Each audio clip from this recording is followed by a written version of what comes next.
Hello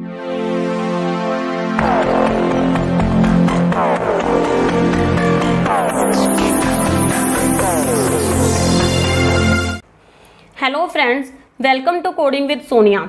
जावा की इस series में हमने कंडीशनल स्टेटमेंट स्टार्ट की हुई थी। आज का हमारा टॉपिक है if else if statement in Java.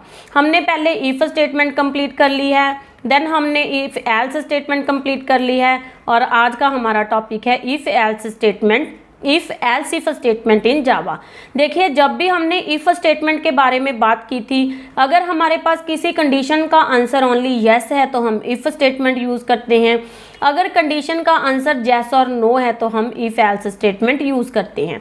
But अगर हमारे पास मल्टीपल कंडीशंस हैं, हमारे पास बहुत सी कंडीशंस हैं, तो हमारे पास उसके आंसर भी बहुत होंगे, तो हम यूज़ करते हैं इफ़ एल्स इफ स्टेटमेंट। अगर हमारे पास मल्टीपल कंडीशंस हैं तो हम if else if statement use करते हैं।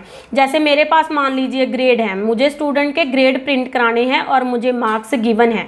अगर मार्क्स ग्रेटर देन 80 हैं तो ग्रेड ए होगा, अगर मार्क्स 80 और 60 के बीच हैं तो ग्रेड बी है, अगर 60 और 40 के बीच हैं तो ग्रेड सी है, और अगर 40 से भी लेस हैं तो इंसान वो फेल है। तो हमारे पास यहाँ पर 4 कंडीशंस हैं। इन 4 कंडीशंस में हम क्या यूज़ करेंगे? If else if statement. Because मेरे पास मोर देन 2 कंडीशंस हैं। अगर हमारे पास मोर देन 2 कंडीशंस हैं तो हम if else if statement use करते हैं। अभी हम इसका सिंटेक्स देख लेते हैं, मतलब आपको राइट कैसे करना है। इफ़ ब्लॉक में आपके पास कंडीशन होगी, कंडीशन 1, ये आपका इफ़ ब्लॉक है। देन हमारे पास है एल्स इफ में हमारे पास है कंडीशन 2, ये हमारा एल्स इफ ब्लॉक है। नेक्स्ट हमारे पास नेक्स्ट एल्स इफ है, और इसमें मेरे पास है कंडीशन 3, ये मेरा नेक्स्ट ब्लॉक है। नेक्स्ट मेरे पास लास्ट में है एल्स, और ये मेरा एल्स ब्लॉक है। देखिए, जब भी हम इफ़ एल्स इफ का सिंटेक्स बनाते हैं तो उसमें हमारे पास एल्स इफ कितने भी नंबर ऑफ एल्स इफ हो सकते हैं, 2, 3, 4, 5, ये डिपेंड करता है आपके प्रोग्राम पर, आपका प्रोग्राम किस टाइप का है और आपके पास कितने एल्स इफ लगेंगे। अब अगर मैं इस प्रोग्राम की बात करूँ तो यहाँ पर फर्स्ट कंडीशन मेरी इफ़ में लगेगी, नेक्स्ट मेरी एल्स इफ में लगेगी, नेक्स्ट मेरी एल्स इफ में लगेगी, और लास्ट वाली मेरी एल्स में लगेगी। तो मेरे पास यहाँ पर कितने एल्स इफ हैं? 2। तो देखिए, इस सिंटेक्स को हम देखते हैं। जैसे मेरी कंडीशन 1 ट्रू है तो कंपाइलर इस ब्लॉक में एंटर करेगा और मेरी स्टेटमेंट 1 एग्जीक्यूट हो जाएगी। स्टेटमेंट 1 एग्जीक्यूट हो जाएगी। अगर ये कंडीशन फॉल्स है तो कंपाइलर एल्स इफ ब्लॉक पर आएगा और नेक्स्ट कंडीशन चेक करेगा। अगर मेरी कंडीशन 2 ट्रू है तो कंपाइलर इस ब्लॉक में एंटर करेगा और मेरी स्टेटमेंट 2 एग्जीक्यूट हो जाएगी। अगर ये फॉल्स है तो कंपाइलर यहाँ से जंप करता हुआ नेक्स्ट एल्स इफ पर जाएगा और कंडीशन 3 चेक करेगा। अगर ये कंडीशन ट्रू है तो मेरा इस ब्लॉक में एंटर होगी और कंडीशन स्टेटमेंट 3 एग्जीक्यूट हो जाएगी। अगर ये भी फॉल्स है तो कंपाइलर डायरेक्ट एल्स ब्लॉक में एंटर करेगा और जो कुछ भी मैंने एल्स ब्लॉक में राइट किया है वो एग्जीक्यूट हो जाएगा। देखिए, अगर इफ़ एल्स इफ में अगर कोई भी ब्लॉक, कोई भी कंडीशन ट्रू नहीं होती तो लास्ट में एल्स ब्लॉक बाय डिफ़ॉल्ट अपने आप एग्जीक्यूट होता है। उसके लिए आपको कोई भी कंडीशन लगाने की ज़रूरत नहीं है। मतलब अगर आप प्रोग्रामिंग में कुछ ऐसा चाहते हो जो प्रिंट हो, अगर आपकी कोई भी कंडीशन ट्रू नहीं होती तो आप चाहते हो कि यह चीज़ प्रिंट हो, ये मैसेज मेरे पास आए, तो आप उसको एल्स ब्लॉक में राइट कीजिए।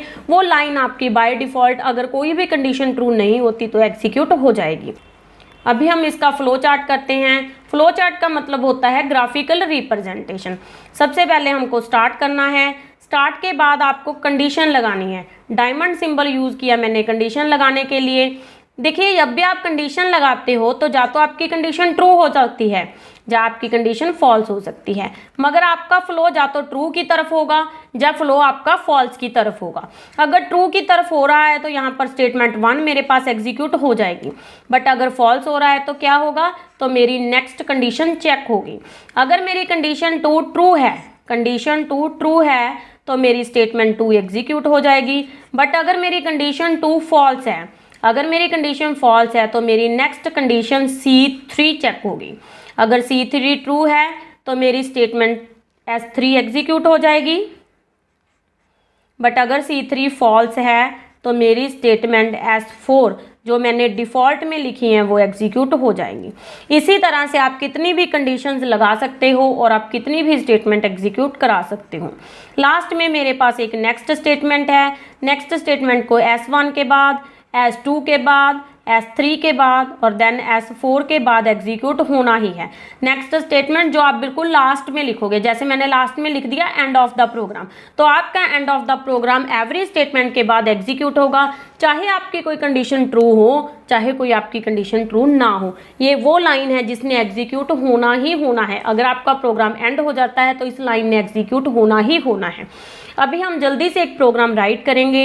लास्ट तक मेरे साथ इस वीडियो में बने रहना है ताकि आपको पता चल जाए कि प्रोग्राम को कैसे राइट किया जाता है। कोडिंग विद सोनिया को फॉलो करते रहें। जल्दी से चैनल को सब्सक्राइब करके बेल आइकन प्रेस कर ले ताकि आने वाले हर वीडियो का नोटिफिकेशन आपको मिलता रहे। प्रोग्राम यहाँ पे बना रही हूँ कि मार्क्स हमको दिए हुए हैं, ग्रेड प्रिंट कराना है।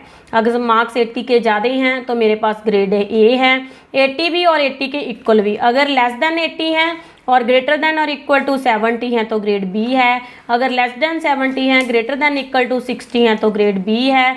अगर less than 60 greater than equal to 50 हैं तो ग्रेड डी है। और अगर लेस देन 50 हैं तो हम फेल प्रिंट कराएंगे। तो हमें ये प्रिंट कराना है। तो सबसे पहले मुझे क्या करना है, क्लास राइट कर लेनी है। मैंने क्लास का नाम ABC रख लिया। देन मुझे public static void main function लगाना है जिसमें मुझे स्ट्रिंग नाम का एक एरे क्रिएट कर लेना है। अब मैंने यहाँ पर इंटीजर में एक मार्क्स नाम का वेरिएबल ले लिया। मार्क्स की वैल्यू मैंने दे दी, असाइन कर दी 70।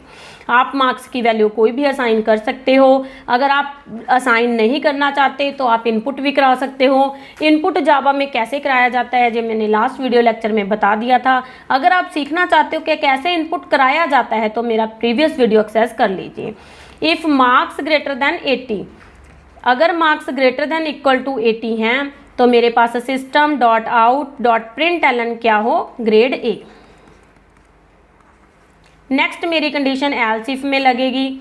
अब अगर मेरे पास marks less than 80 and marks greater than equal to 70 हैं तो मेरे पास क्या प्रिंट हो, system dot out dot print L N मेरे पास क्या प्रिंट हो, ग्रेड बी। नेक्स्ट मेरे पास एल्स इफ में एक और कंडीशन लगेगी। अगर मेरे marks less than 60 less than 70 and marks greater than equal to 60 हैं तो मेरे पास आए system dot out dot print Elon grade C. ये एल्स इफ बंद हो गया। नेक्स्ट एल्स इफ में मैंने लिख दिया अगर मार्क्स मेरे पास less than 60 and marks greater than equal to 50 हैं तो मेरे पास क्या हो, system dot out dot print Elon grade D. अब लास्ट में मैंने एक कंडीशन एल्स में लगानी है। एल्स में मेरे पास क्या प्रिंट हो, system dot out dot print Elon field. अगर 50 से भी कम है तो compiler by default else block को एग्जीक्यूट करेगा। तो देखिए प्रोग्राम की एग्जीक्यूशन अंडरस्टैंड करते हैं। मैंने मार्क्स की वैल्यू 70 दी है तो ये कंडीशन तो रॉन्ग है, मेरी चेक नहीं हो रही। 70 मेरा इसमें आ रहा है तो मेरे पास ग्रेड बी प्रिंट हो जाएगा।